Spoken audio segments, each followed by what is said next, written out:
Mesdames, Messieurs, bonsoir et bienvenue à cette grande édition d'information sur la télévision Labari.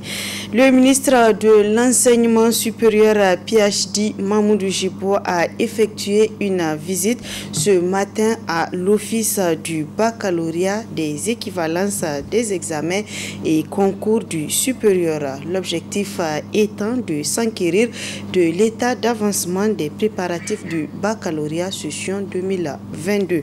Le compte rendu avec Nafis Zakou et Sadoudou. C'est dans le but de s'enquérir de l'état d'avancement des préparatifs des examens du baccalauréat session 2022 que le ministre de l'Enseignement supérieur PhD Mamoudou Djibo a effectué cette visite à l'office du baccalauréat des équivalences des examens et concours du supérieur OBEX. Tout est fin prêt pour ce 18 juillet, date des épreuves du baccalauréat. Nous avons institué avec le directeur général de l'OBEX un système d'information qui nous a permis chaque semaine, le lundi, de nous faire le point de l'état d'avancement des préparatifs. Et il nous a assuré que tout était fin prêt et qu'à la date d'aujourd'hui, tout serait totalement finalisé. Nous venons de constater effectivement que aussi bien le matériel, l'organisation de l'examen que les sujets, tout est effectivement prêt. L'OBEX n'attend que le ministère des Finances pour la libération des derniers montants liés notamment à la formation des présidents du jury, au transport des membres du jury. Et ces montants des échanges que j'ai eu avec le ministre des Finances hier, ces montants seront débloqués incessamment. Donc par la grâce de Dieu Tout-Puissant, nous sommes prêts, l'OBEX est prêt pour organiser le baccalauréat 2022 dans les conditions les plus souhaitables.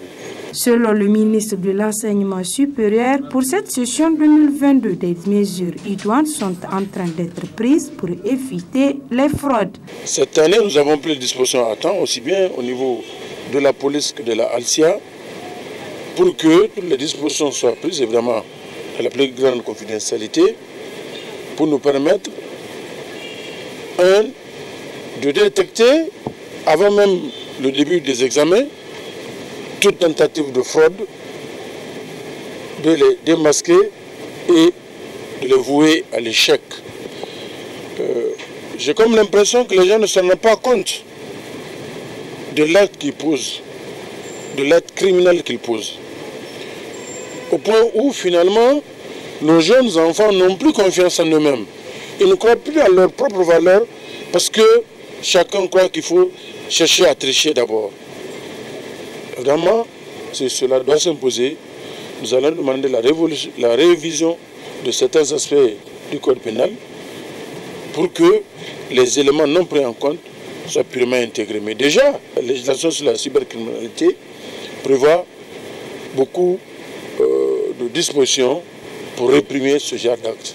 Au terme de cette visite, le ministre PhD Mamoudou Djibo a tenu à féliciter et encourager l'ensemble du personnel de l'OBEX pour le travail abattu dans l'organisation des épreuves du baccalauréat 2022.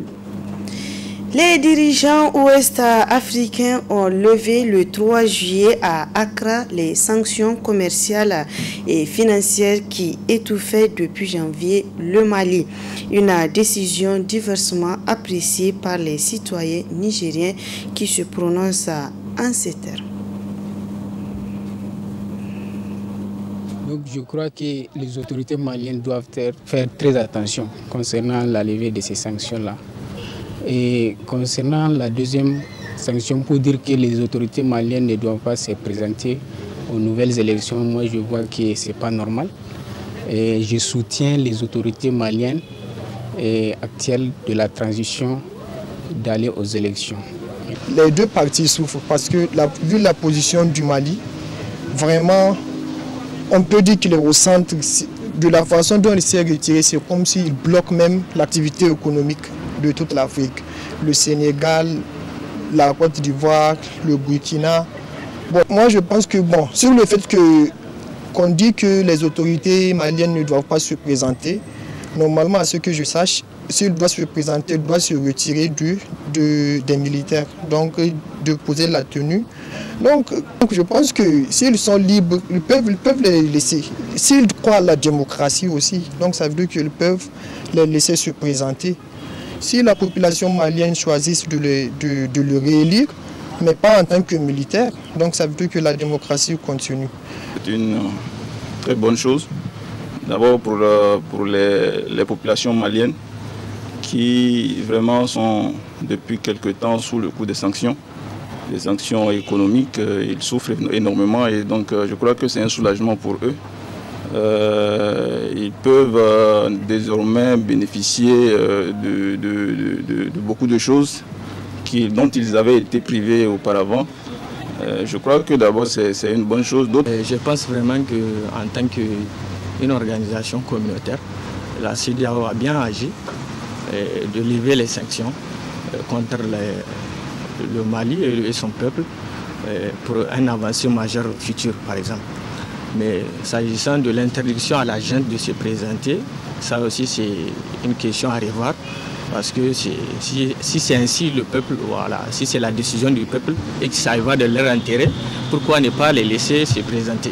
Mais pour une question de démocratie et de l'équité en droit, par exemple en matière d'élection, il faudrait également que c'est créé ou bien un peu démocratiser, si on peut le dire, les élections, en laissant, en créant un cadre organisationnel plus juste et équitable. Place à présent à notre rendez-vous hebdomadaire à la chronique juridique. Cette semaine, elle porte sur le contrat du mandat. Elle est développée par Maître Alfred Emmanuel, juriste et président du Raza Presse. Très bonne réception.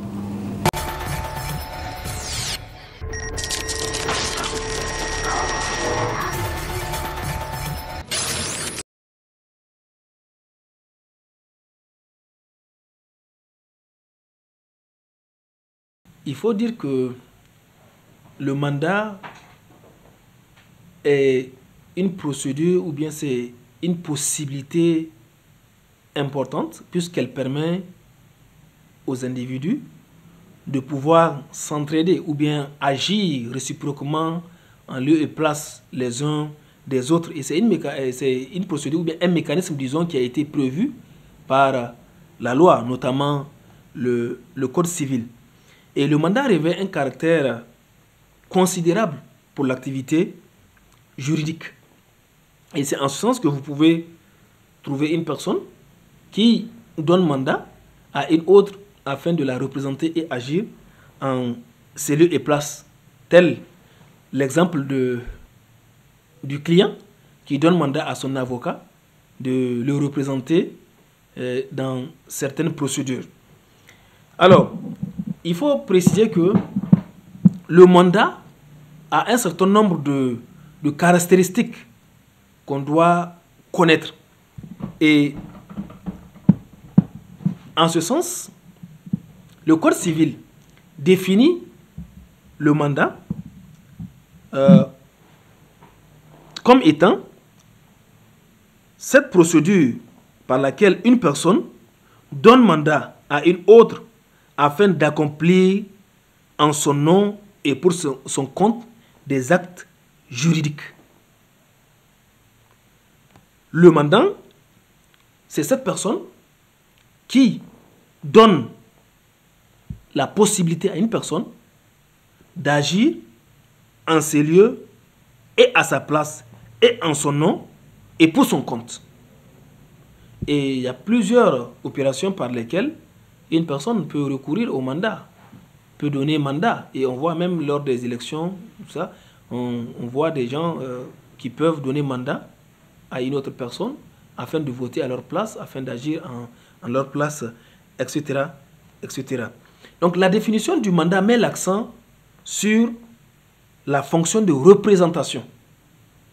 Le titulaire des droits lui-même, n'étant pas présent, se fait représenter ou délègue ses compétences ou délègue ou bien donne ses droits, confère ses droits à une autre personne qui agit en ses lieux et à sa place. Donc, à ce titre, le premier caractéristique que nous pouvons citer du contrat de mandat, c'est la représentation. Et à ce niveau, selon l'article 1984 du Code civil, le mandat ou la procuration est un acte par lequel une personne donne à une autre le pouvoir de faire quelque chose pour le mandant et à son nom. C'est la définition que nous donne le Code civil. Alors, de par cette définition, nous voyons cette fonction de représentation, puisqu'une personne donne mandat à une autre d'agir à sa place. Donc, en ce sens, la première caractéristique du mandat, c'est celle de la représentation. Le mandat était un contrat, il pose alors la question de la capacité.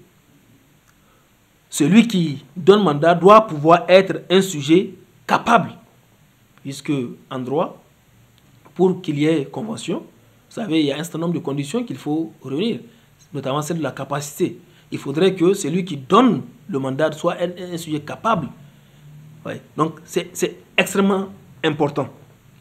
Maintenant, le deuxième caractéristique du contrat de... ou bien la deuxième caractéristique, disons, du contrat de mandat, c'est le caractère consensuel. Le contrat de mandat est un contrat consensuel. Qui parle du consensualisme parle du consentement. C'est un accord de volonté. D'ailleurs, le contrat, dans sa globalité, est un accord de volonté. Une partie qui demande à une autre partie qui accepte. Donc, tant qu'il n'y a pas de consentement, il n'y a pas de contrat. Donc, le mandat a ce caractère d'être un contrat consensuel, puisque il peut être conclu par les parties. Je ne sais pas si on peut donner mandat à quelqu'un sans son consentement. Aujourd'hui, je ne peux pas vous demander de faire quelque chose pour moi alors que vous ne le souhaitez pas. Ou je ne peux pas vous mandater si vous n'acceptez pas. Donc, la question du consentement, c'est une question capitale dans le cadre du contrat de mandat. Le troisième point, ou bien la troisième caractéristique du contrat de mandat, c'est que le mandat est un contrat gratuit. Bon, à l'origine, c'était un service d'amis. Vous pouvez rendre service à un ami en acceptant de le représenter, en acceptant d'agir en ses lieux et places. Mais aujourd'hui, il va se poser la question justement de cette gratuité, puisque quand aujourd'hui vous demandez à l'avocat de vous représenter, eh bien, les services d'avocat sont rémunérés. Donc, vous voyez, en ce sens, il y a une évolution de cette matière. Le mandat tel qu'il est connu avant, dans son sens gratuit, à l'origine, je pense qu'aujourd'hui, il a évolué. Et aujourd'hui, il y a des fonctions de représentation qui sont rémunérées, telles que celle de l'avocat, par exemple. Le contrat de mandat également, il faut dire qu'il est un contrat qui est basé sur l'intuitu personae. L'intuitu personae veut dire tout simplement que vous avez mandaté eu égard à la personnalité du mandataire. Vous avez choisi la personne à cause d'un certain nombre de valeurs, peut-être c'est à cause de sa compétence, peut-être à cause de son intégrité, de sa loyauté. En tout cas, vous avez vu dans cette personne un certain nombre de critères afin ou bien avant de la mandater. Donc, c'est la personne que vous avez choisie. Vous n'avez pas mandaté Ali, mais vous avez mandaté Ousmane. C'est Ousmane que vous avez mandaté et non Ali. Donc, vous voyez ici, c'est la personne de Ousmane que vous avez choisi. Vous avez choisi Ousmane parce que vous avez raison. Et qu'est-ce qui va se passer si pendant que vous avez mandaté Ousmane, Ousmane mandate cette fois-ci Ali, il peut avoir un choc juridique à ce niveau. Puisque vous, c'est Ousmane que vous avez mandaté. Peut-être que c'est parce que vous avez confiance en Ousmane que vous l'avez mandaté. Donc, vous voyez, la question du mandat est basée essentiellement sur l'intitut personnel. C'est la personne du mandant que vous avez, du mandataire que vous avez choisi et non une autre personne. Et enfin, il faut dire que le contrat de mandat est un contrat temporaire. Temporaire en ce sens que le mandat a une durée limitée dans le temps et dans l'espace. Ce n'est pas un contrat à durée indéterminée. Il prend fin avec la fin de la mission du mandataire. Une fois que la personne que vous avez mandatée a fini d'accomplir sa mission, eh bien, le contrat de mandat prend fin. Il ne peut pas continuer après l'accomplissement de la mission. Et le contrat de mandat peut également être résilié. Dès l'instant où il est résilié, il prend fin. Donc, vous voyez, il s'agit là d'autant de caractéristiques qui représentent le contrat de mandat. Donc, pour récapituler, nous avons dit tout simplement que le contrat de mandat est un contrat de représentation 1. Dans le mandat, une personne se fait représenter par une autre. C'est le premier aspect. Le deuxième aspect du contrat de mandat, c'est un contrat consensuel. Il y a le consensualisme qui intervient. C'est un accord de volonté entre les parties qui s'entendent. Il n'y a pas de mandat imposé. On ne peut pas vous imposer de représenter ou d'agir en lieu et place d'une personne sans votre consentement. Dès l'instant où on le fait, on a biaisé, on a violé votre droit de consentement, eh bien on suppose que ce contrat il est frappé d'invalidité. Parce que selon les conditions de validité du contrat, il y a la question du consentement. Un contrat qui est donné en violation du consentement ou bien sans le consentement est qu'un contrat invalide et qu'un contrat nul. C'est pourquoi la question du consentement est importante dans le contrat de mandat. Et troisièmement, c'est un contrat gratuit comme nous l'avons dit. Logiquement, à l'époque, mais aujourd'hui, ce contrat a évolué tel que la question de l'avocat dont nous avons fait cas tout à l'heure pour devenir aujourd'hui une fonction rémunérée. Le contrat de mandat, c'est un contrat basé sur l'intitut personnel.